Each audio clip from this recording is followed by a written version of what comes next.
días y bienvenidos a los desayunos de Telemotril. Hoy viernes, en día 11, tenemos aquí en nuestros estudios a un invitado excepcional como es Fermín Mayorga. Muy buenos días. Hola, ¿qué tal? Muy buenos días. Investigador, historiador, analista de temas muy importantes, de temas relacionados con el misterio. Principalmente aporta luz a uno de los temas más oscuros de la historia de España, como es la Inquisición. Y hoy lo tenemos aquí para algo muy importante, una conferencia que va a dar organizada por Costa Insólita. ¿En qué consiste esa conferencia? Bueno, sobre todo en descubrir una parte de esos misterios, mayoritariamente documentados, que tienen que ver con realidades históricas que sucedieron en Motril, que sucedieron prácticamente en todos los pueblos de España, ¿no? Y yo diría que del orbe católico, ya que no a todo el mundo se le daba la posibilidad de ser enterrado en lugar sagrado. Por lo tanto, había esa estigmatización hacia otros grupos, llámese, por ejemplo, lo que sería el mundo de los niños no bautizados, aquellas personas que morían al día de nacer o a los 2 días y no pasó por la pizla bautismal. Eso equivalía, lógicamente, a ser un niño hereje y como tal no podrías tener derecho a alcanzar el cielo, estarías en el limbo, que era, digamos, el área, ¿no?, donde te determinaba la doctrina católica de estos siglos atrás. Hoy en día el limbo ha desaparecido porque el propio Papa ha dicho que ya el limbo no existe, con lo cual imagínate toda la gente que creyó siglos atrás en esa historia y en esa realidad y en esa estigmatización, no solamente ya de ese niño que no podía ser enterrado en lugar sagrado, sino que se enterraba extramuros de los cementerios, a veces en montes, en lugares apartados que... Inclusive te encuentras documentos de animales que ves con la cabeza de los bebés comiéndosela en determinados espacios. Esto que cuento está en las hemerotecas periodísticas, o sea, hablamos de hechos que están perfectamente contrastados y sobre todo, amén de esta realidad de los niños no bautizados, de lo que lógicamente ampliaremos mucho más, tenemos también los cementerios de la Inquisición, los cementerios malditos, que era precisamente se les hacían para aquellas personas que morían bajo tortura y que la Inquisición pues no le entregaba el cadáver a la familia, sino que tenía precisamente un cementerio particular, en concreto aquí la de Granada, como todas las del reino, donde enterraban a este tipo de personas. Y el día que se iba a celebrar el auto de fe, desenterraban el cadáver, estuviese como estuviese. Para ellos eran esterqueras, esa es la palabra que utilizan, a las que no le ponían cruces, desenterraban el cadáver, lo montaban sobre asnos, sobre acérimas, dice el documento, sobre serones, donde irían los huesos, y si llevas 3 o 4 meses te ponían la horquilla del hereje en el cuello para que la gente que visualizaba en ese momento el auto de fe pudiera ver, bueno, pues ese auto cadavérico de esas personas putrefactas que iban caminando por las calles de Granada, ¿no?, hasta el Cadalso, donde hoy está la plaza de Granada, la plaza central, ¿no? Y bueno, pues a partir de ahí, ¿qué ocurre? Que el pelele que le van a hacer a este personaje que ha fallecido bajo tortura, o muñeco, le van a poner el famoso San Benito, ¿no? Es decir, el traje de nazareno que vemos hoy en Semana Santa, que no deja de ser eso, una coroza española, un capirote y el hábito. Por eso es un traje de penitente, de penitenciado. Era el traje que la Inquisición le ponía a los reos para pasear por las calles el día del auto de fe. Bueno, pues ese muñeco al que se le ponía el San Benito y que representaba a ese difunto, subiría al cadalso, se leería la sentencia, que sería la de ser quemado, y en el momento que llegan a las piras de la Inquisición se lanzaban los huesos o el cadáver de la persona a la hoguera y tras él el muñeco o el pelele que le representaba, pero eso sí, se le quitaba el San Benito pertinente para colgarlo precisamente en la iglesia de Motril, en las paredes interiores de la iglesia de Motril, con el fin de perpetuar tu infamia y la de todas tus generaciones, para que no pudieras a partir de ese momento viajar a Indias, no podías utilizar el color carmesí, que era el color del día de fiesta, de la hidalguía, no podías trabajar en trabajos públicos, digamos que eras un ciudadano proscrito de segunda o tercera categoría.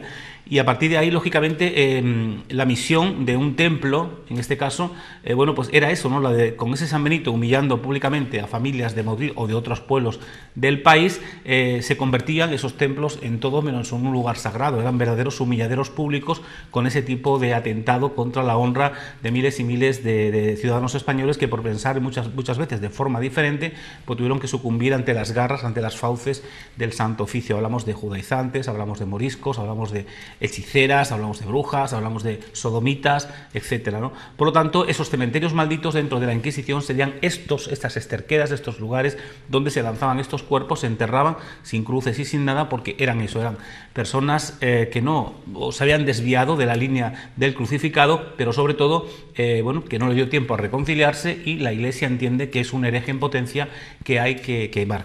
se ampliará, lógicamente, en la conferencia, mucho más con imágenes de esos cementerios, etcétera.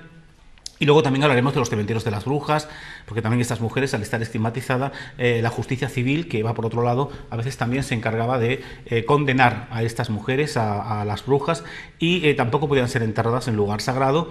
De hecho, aquellas brujas que cogían, hay una frase, ¿no?, que decimos en tono coloquial: a este lo han emplumado, ¿no? O cuando vemos a un homosexual que pasa por la calle, decimos, este tiene plumas, ¿no?, que si es muy afeminado, ¿no? Bueno, pues eso viene derivado precisamente del castigo que daba la justicia civil y a veces también la Inquisición a este tipo de personas, que era el emplumamiento. Emplumarlo equivalía a que te montaban sobre un asno, te desnudaban de cintura para arriba, te comenzaban a untar pez o miel en el cuerpo, y detrás tuya iría un señor con un serón lleno de, o una cesta grande llena de plumas de ave, delante iría un pregonero proyectando la herejía que tú habías cometido, o la bruja en este caso, se le iría lanzando las plumas de las aves al cuerpo del reo, mientras que todas las aceras que estarían, pues eso, llenas de público que había sido llamado a través de pregones días antes para presenciar el acto de humillación pública, bueno, pues estaban asistiendo precisamente para mofarse, ¿no?, en definitiva, de este personaje que tenía que sufrir el emplumamiento. Y de ahí nacen, bueno, pues esas frases que a veces también decimos, te han emplumado. Pero a esta gente la característica que tenía era que si la justicia civil los había castigado y habían muerto también bajo tortura, se enterraban, pero no se enterraban en un lugar sagrado, sino que le hacían una especie de nicho donde se le ponían 2 tibias y una calavera, simplemente, ni nombre ni nada de nada, ¿no?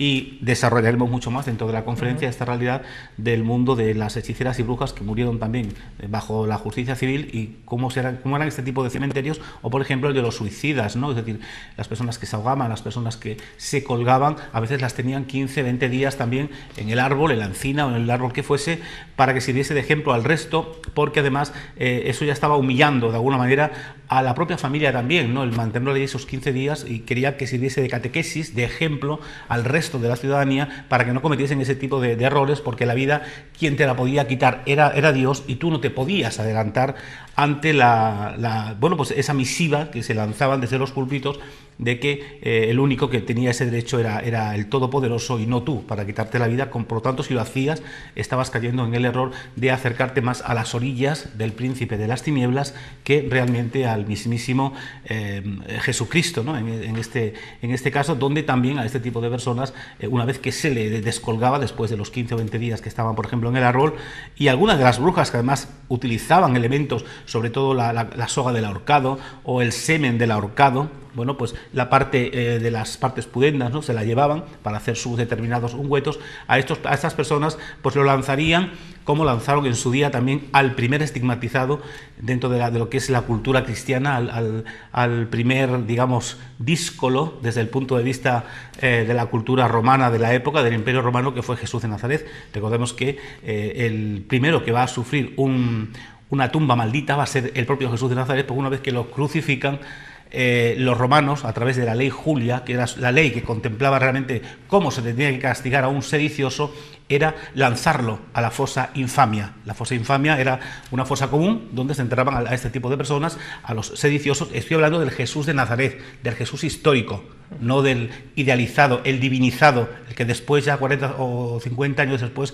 Pablo de Tarso diviniza. Eso es teología, eso es otra historia. Yo hablo del Jesús de Nazaret, de Tácito, de Filón de Alejandría, de Plinio el Joven, de Flavio Josefo, que son cronistas del siglo I, que te hablan de este personaje histórico que existió, que te cuentan que fue un sedicioso, pero que Roma le mató precisamente por ese tipo de comportamiento, y que al final pues termina en la fosa infamia, ¿no?, que quizás sea el primer, ciudadano del orbe, que entendemos como cultura cristiana, que fue lanzado a ese cementerio maldito, que era precisamente esa fosa, porque se trataba también de humillar no solamente ya a ese personaje, sino también a la familia del mismo a través de ese tipo de actuaciones. O sea que toda esa otra imagen que tenemos de José de Arimatea, que te entrego el cuerpo, etc., es otra historia a contar, y forma parte ya de la divinización de ese personaje histórico y de la idealización o repensación para crear el Cristo teológico, que es el Jesucristo.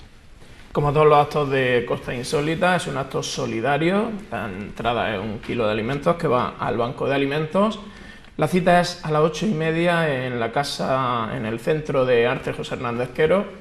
Todo lo que allí se va a hablar, esto no viene de ciencia infusa. Todo está basado en testimonios, en archivos, en definitiva, Claro. que es la base de todo investigador. Totalmente. ¿Cómo se accede a esos archivos? Pues bueno, lógicamente tienes que, en primer lugar, tener un carnet de investigador para poder, y saber paleografía, ¿no? Lógicamente, para poder adentrarte dentro de los vericuetos de lo que son las lecturas de manuscritos del siglo XV, del siglo XVI, XVII, XVIII, etcétera. En el Archivo Histórico Nacional tienes una gran parte de esta realidad histórica, sobre todo de Inquisición. Ahí es donde tienes todos los legajos y manuscritos del Santo Oficio de todos los tribunales que hubo en el reino. Ahí están los de Granada con los herejes de Motril, que ya dimos a conocer aquí años atrás, y de otros pueblos como Salobreña, etcétera, etcétera.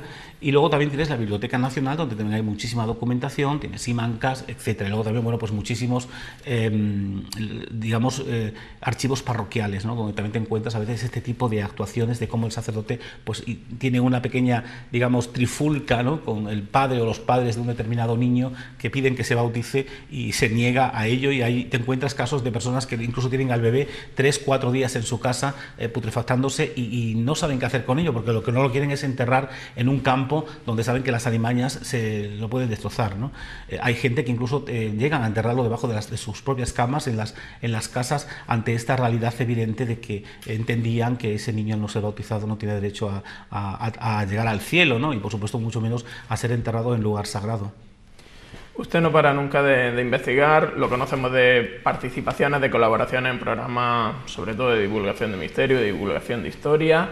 ¿En qué está trabajando ahora mismo? ¿Tiene 12 o 13 libros? Creo que 13, tiene ya 13 publicados. libros. ¿En qué está trabajando ahora mismo? Pues ¿Cuál es su próximo trabajo? El 14 precisamente guarda mucha relación con la temática que estoy ahora abordando, o estamos tratando aquí en esta mesa, que va precisamente sobre infanticidios clericales y partos en los conventos, donde te encuentras precisamente también otro tipo de cementerios malditos, donde aquellas monjas que parían dentro de los cenobios, que hay bastante documentación sobre el tema, bueno, pues inmediatamente al nacer el niño, como ellas creían que era la semilla del diablo lo que se había engendrado en su cuerpo, una vez asesinado, asfixiado, lo enterraban en las huertas de los conventos, y te encuentras, pues yo sé, por ejemplo, hay un caso en Corella, en Navarra, de donde 6 monjas satánicas que hacen un pacto con Satanás, unas carmelitas descalzas, pues entierran a más de 30 bebés en la huerta del convento. Le dicen precisamente al hortelano que no cabe en determinado lugar donde ellas siembran flores, que es donde están enterrados los bebés, ¿no? Cuando la Inquisición entra al trapo contra estas monjas, que han sido denunciadas por otras monjas buenas, digamos, del mismo convento, pues encuentran precisamente a estos bebés que habían ellas mismas parido, y sobre todo troceados algunos niños para tenerlos como en formol, para ellas luego hacer especie de ungüetos, de cremas, ¿no? Con la grasa del unto de estos inocentes niños, ¿no? Bueno, pues por ahí van los tiros. Es decir, esa es otra historia que nunca se nos quieren contar, de esos crímenes clericales, que yo creo que es necesario que se diga y que se hable de ello, porque es una manera de limpiar realmente a aquellas personas que no van por la senda del crucificado, sino que se dedican a salpicar la imagen de Cristo a través de este tipo de comportamiento, y que son todo menos Iglesia. Sobre su tema principal de investigación sobre la Inquisición, ¿hay más leyenda blanca o leyenda negra? Es decir, ¿se magnifica lo que realizó la Inquisición o se suaviza lo que realizó? Fermín Mayorga, desde luego, no. Yo soy contrario totalmente, porque los documentos están ahí al tema leyenda. Leyenda es aquello que se transmite de boca en boca y no se puede demostrar con documentos, pero cuando los documentos aparecen, la leyenda cae, no tiene sentido. Lo que pasa que hasta ahora, cuando hablamos de leyenda negra, por ejemplo, de la conquista de América, un temazo para hablar de esa temática, o leyenda negra de la Inquisición, eso es lo que le ha interesado a la Iglesia Católica que se diga, y a la monarquía, porque es una manera de lavar su imagen, atacando a aquellos que hablan sobre temas que están perfectamente documentados, pobres ignorantes, ¿no? Cuando realmente simplemente tienen que ir al Archivo Histórico Nacional y empezar a rebuscar en los documentos de la Inquisición, pero todavía hay gente que se piensa que todo eso es mentira y que eso no es así. Menos mal, ya la sociedad va por otros derroteros, está mucho más evolucionado que todo ese tipo de gente, y saben que esa realidad se encuentra perfectamente documentada. Pero la leyenda como tal de esta temática no existe, es historia pura y dura documentada. Por lo tanto, lo que estamos haciendo es hablar de cultura, y por supuesto la historia es cultura, y la cultura, como lo es la Inquisición o lo es el mundo del misterio documentado, el misterio es cultura, porque está perfectamente documentado.